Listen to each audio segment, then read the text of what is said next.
Hello to the HubLE audience. My name is Jonathan Gustafson. I am a postdoc research fellow at Rush University Medical Center in Chicago, Illinois, and I am also a co-chair of the HubLE Meet the First Author Committee, as well as a member of the meeting reports at the ORS. And today we're having a novel session of the ORS meeting reports. I'm joined today by Vikas Manjunath at the UIC, University of Illinois, Chicago, Rockford location as a second-year medical student. Vikas, thanks for joining us today. How are you doing? I'm doing well. Thanks for having me. Absolutely. We're going to talk today about your podium presentation at the ORS 2020 in Phoenix. The title of your talk was Vitamin E Alters the Effects of Cobalt, Chromium, Molybdenum, Degradation Products on DNA Replication Fork Initiation and Progression. So this was your first ORS conference. Congrats again on having a nice podium talk at the conference. Can you tell us a little bit about the big picture of your work? Totally. So I work in a lab that is studying tribocorrosion. So we're looking at the effects when we have orthopedic implants in patients and the degradation that happens of those implants over time. One of the fields that we're studying is the toxicity effects of those products that get shaved off from these implants. And that's primarily where my research lies. So we were looking at, for this particular type of implant with this cobalt, chromium, molybdenum alloy, we were looking at what are some of the toxic effects that happens as these metal particles get shaved off. And specifically, we were looking at cytotoxicity, so cell death, but we were also looking at genotoxicity, the effects to the actual DNA. And in doing so, we were using a somewhat novel technique called DNA fiber analysis that was actually optimized by a professor that's working at our campus.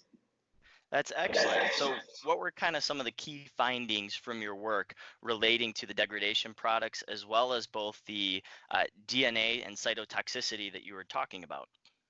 So we were looking to see if the use of vitamin E could actually prevent some of these toxicity effects.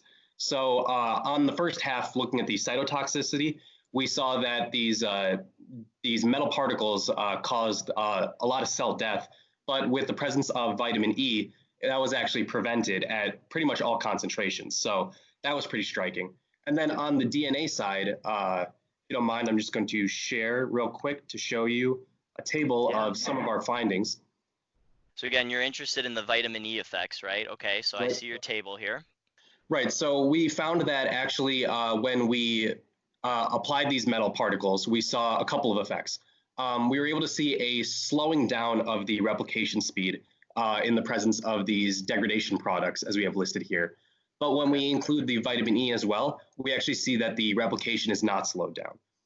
In addition, we see a change in some replication dynamics in terms of what are some of these replication intermediates that we were able to find. It's a little more technical, but we were able to find that when you add degradation products, it altered these replication dynamics. But when you also add vitamin E, it prevents this change.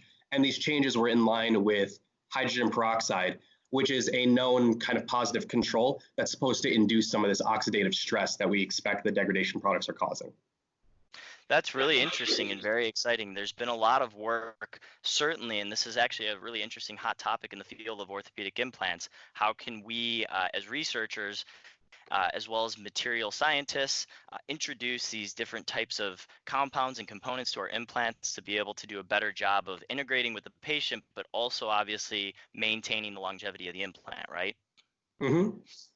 Actually, so one of the other, sorry, yeah. All right, go ahead. One of the other projects that I'm currently trying to submit to a journal is looking at vitamin E's effects, studying a slightly different cell line, but we're also trying to take a look at the corrosion inhibition effects that vitamin E has itself. So not only does it prevent some of these toxicity effects in the periprosthetic tissues, but it actually has been demonstrated that it also prevents some of the corrosion of the implant itself. So on both fronts, it appears that vitamin E actually shows a lot of promise in use in orthopedic patients. That's excellent. Wow. So it sounds like you've made some really great strides, especially this being your first conference presentation. And it sounds like your lab group is on to some really interesting and exciting work. So can you tell us a little bit about the next phase or step in your career and how this podium presentation and this work helps with that? Sure. I'm currently a second-year medical student.